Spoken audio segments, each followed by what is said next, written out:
FC16 ഇറങ്ങിയപ്പോഴത്തേക്കും എല്ലാവരും പരാതിയായിരുന്നു. Chassis brilliant ആണ്, നമ്മൾ അതുവരെ ഉപയോഗിക്കാത്ത ഹാൻഡ്ലിംഗ് ആണ്, പക്ഷെ കുറച്ചുകൂടെ പെർഫോമൻസ് എഞ്ചിൻ ഉണ്ടായിരുന്നു നന്നായതിന്.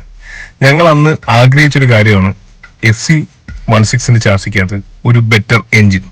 കാരണം ആ ചാസിയുടെ ഹാൻഡ്ലിംഗ് മൊത്തത്തിൽ എക്സ്ട്രാക്ട് ചെയ്യാനായിട്ട് അത് വേണമെന്ന് എല്ലാവർക്കും. എനിക്കൊന്ന് യമഹയ്ക്ക് ഏറ്റവും കൂടുതൽ കിട്ടിയ റിക്വസ്റ്റും അത് തന്നെ ആയിരിക്കും, FC ഹയർ കപ്പാസിറ്റിക്ക് വേണ്ടി. പക്ഷെ അവർ FC25 കൊണ്ടുവന്നപ്പോഴത്തേക്ക് എനിക്ക് തോന്നുന്നു കാലം കുറച്ച് മാറിപ്പോയി. 2017 FC25 ലോഞ്ച് ചെയ്യുന്നത്.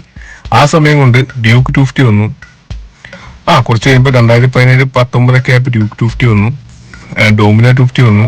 അങ്ങനെ പല പല മോഡൽസ് വന്നപ്പോഴത്തേക്കും FC25 യമഹ പ്രതീക്ഷത്രം തിളങ്ങിയോന്ന് ചോദിച്ചാൽ എനിക്ക് സംശയമുണ്ട്.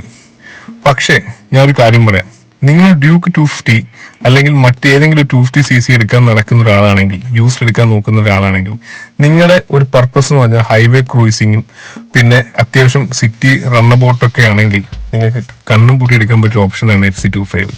എന്തുകൊണ്ടാണെന്ന് ഞാൻ പറഞ്ഞുതരാം. FC25 ഞാൻ എപ്പോഴും പറഞ്ഞ പോലെ the meter of matter is engine. എഞ്ചിനെ കുറിച്ച് പറയാനാണെങ്കിൽ ഭയങ്കരമായിട്ട് പറയേണ്ടി വരും.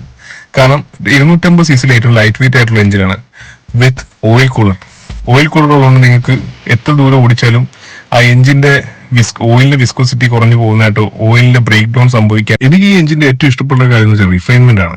നിങ്ങൾക്ക് കിട്ടാവുന്ന വെച്ചാൽ ഏറ്റവും ടോപ്പ് നോച്ച് റിഫൈൻമെന്റ് ആണ് യമഹ ഈ എഞ്ചിന് കൊടുത്തേക്കുന്നത്. 250cc ക്ലാസ്സിലെ ക്ലാസ് ലീഡിംഗ് റിഫൈൻമെന്റ് എന്ന് തന്നെ പറയേണ്ടി വരും. ഒരു 80, 90, 120 കിലോമീറ്റർ വരെ പോയാൽ പോലും ഒരു വൈബ്രേഷനും ഈ എഞ്ചിനിൽ നിന്ന് കിട്ടത്തില്ല. പക്ഷെ ഒരു ഡൗൺ സൈഡ് ഉള്ളതെന്ന് വെച്ചാൽ 120 കഴിഞ്ഞിട്ട് 140 ആണ് ടോപ്പ് സ്പീഡ്. അത് എത്താനായിട്ട് കുറച്ച് സമയം എടുക്കുന്നുണ്ട്, ഒരു ലാഗ് ഉണ്ട്. 0 to 100 നോക്കുവാണെങ്കിൽ ഒരു KTM ഡ്യൂക്ക് 250 ആയിട്ട് ഇഞ്ചോടിഞ്ച് നിന്ന് പോരാടാനുള്ള കഴിവ് FC25 ഉണ്ടായിരുന്നു. പക്ഷെ എന്തുകൊണ്ടോ ഇത് ഹിറ്റ് ആവാതെ പോയി. എനിക്ക് തോന്നുന്നില്ല ഇതൊരു യമഹ പ്രതീക്ഷ രീതിയിലൊരു ഹിറ്റ് ആയിട്ടില്ലെന്നാണ് എനിക്ക് തോന്നുന്നത്. ചിലപ്പോൾ R15 MT16 ഒക്കെ ഇറങ്ങിയോണ്ടായിരിക്കും FC25 അങ്ങനെ തിളങ്ങാതെ പോയത്.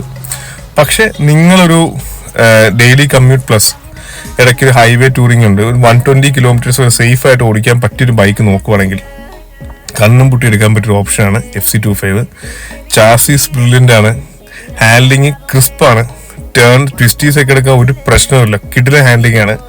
പിന്നെ എഞ്ചിനെ കുറിച്ച് പറയുകയാണെങ്കിൽ ultra refined ultra smooth 250cc എഞ്ചിനാണ്.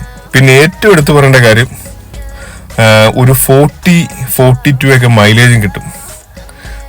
ബ്ലോക്കോർ എഞ്ചിൻ ആയതുകൊണ്ട് ബ്ലോക്കോർ ടെക്നോളജി 42 വരെ മൈലേജും പ്രതീക്ഷിക്കാം. 250cc 42 മൈലേജ് നല്ലൊരു റെസ്പെക്റ്റീവ് ഫിഗർ എന്നാണ് ഞാൻ പ്രതീക്ഷിക്കുന്നത്, ഞാൻ കരുതുന്നത്. പിന്നെ ആകെപ്പാടുള്ള ഡൗൺ സൈഡ് എന്ന് വെച്ചാൽ, ഡൗൺ സൈഡ് എന്ന് ഞാൻ പറയത്തില്ല, എനിക്ക് തോന്നി അല്ലെങ്കിൽ നിങ്ങൾക്കൊരു പോരായ്മയായിട്ട് തോന്നാൻ പറ്റിയ കാര്യം എന്ന് വെച്ചാൽ 6th ഗിയർ ഇല്ല, 6ാമത്തെ ഗിയർ ഇല്ലാത്തതുകൊണ്ട്, ഓവർ ഡ്രൈവ് ഇല്ലാത്തതുകൊണ്ട് നിങ്ങൾക്ക് ഹൈവേയിൽ ക്രൂസ് ചെയ്യുമ്പോഴത്തേക്കും ചിലപ്പം ഒന്നൊരു ബോറടി വന്നേക്കാം. അതൊരു സത്യമുണ്ട്. പക്ഷെ എനിക്ക് 5ാമത്തെ ഗിയർ വരെ ആവശ്യമുള്ളൂ എന്നാണ് തോന്നുന്നത്. കാരണം 120 കിലോമീറ്റർ വരെ ബൈക്ക് നല്ല ലൈവായിട്ടാണ് ഇടിച്ചാണ് നിൽക്കുന്നത്. അത് ഒരു പ്രശ്നമായിട്ടേ തോന്നിയിട്ടില്ല. പക്ഷെ 6ാമത്തെ ഗിയറും കൂടെ ഉണ്ടെങ്കിൽ കുറച്ചും കൂടെ ഹൈവേയിൽ ക്രൂസ് ചെയ്യാൻ പറ്റിയേനെ എന്നൊരു തോന്നലുണ്ട്. എനിക്ക് പ്രശ്നമില്ല, പക്ഷെ പലർക്കും FC25 വിരക്തിക്ക് കാരണം 6ാമത്തെ ഗിയർ ഇല്ലാത്തതായിരിക്കാം.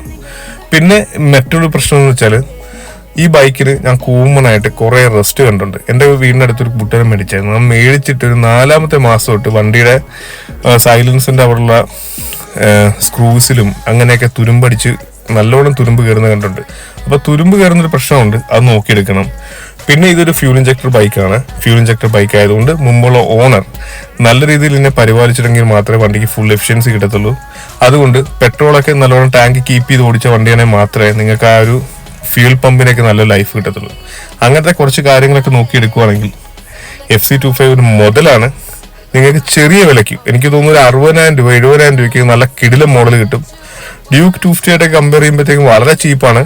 നിങ്ങൾക്ക് ഡ്യൂക്ക് 250 എടുക്കാൻ ബഡ്ജറ്റ് ഇല്ലെങ്കിൽ ദയവ് ഇത് FC25 എടുക്കുന്നതായിരിക്കും ഏറ്റവും ബെസ്റ്റ് പിക്ക് എന്നാണ് എനിക്ക്